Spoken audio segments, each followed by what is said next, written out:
Hey Rush, and welcome to Stormbound True or False. Before we begin, I'd like to make a very quick announcement.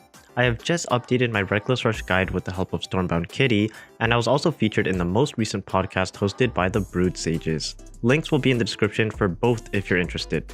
Anyways, on to today's video. Today I will be making statements, and you guys need to tell me whether my statements are true or false. Remember, you can always pause the video in between before I reveal the answers. Starting us off with an easy one, on play, Victors can only trigger its effect a maximum of one time. That is to say, on play, it cannot trigger more than once. So looking at this footage here, what do you think will happen next? False. Units with before attacking effects can actually trigger more than their total number of movement. For example, Terrific Slayers can actually trigger 3 times, and that goes for Windmakers as well. Next up, we have the order that bordering units attack Laurus's primary target is random. What do you guys think will happen here?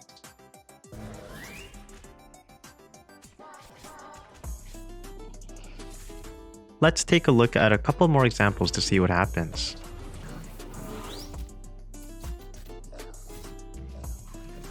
As some of you may have noticed by now, this is indeed false. The units bordering Laurus's primary target will always follow a certain order. This is the same order of attack that your units follow during your turn.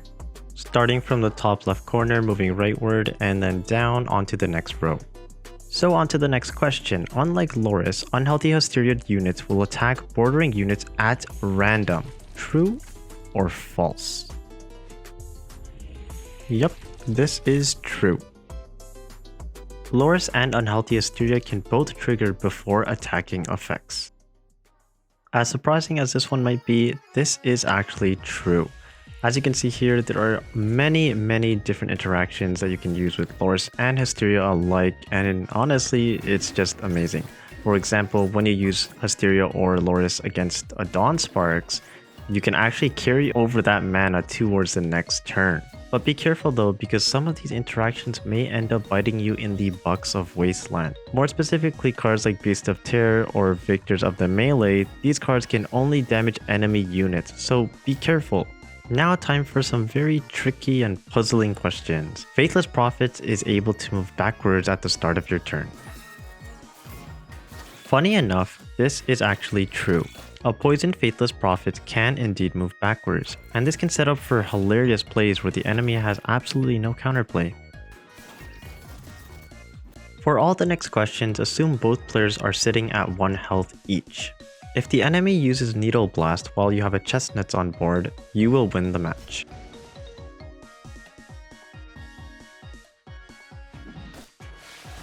Following standard order principles, we know that the enemy unit's effects must trigger first, and therefore, yes, you will have won the match. Using Restless Goats into the enemy base loses you the game. False, you would have won the game first. Using Broken Truce on the enemy Restless Goats will win you the game. True, that is indeed correct. If a friendly Restless Goats and Chestnuts both activate their effects, you win.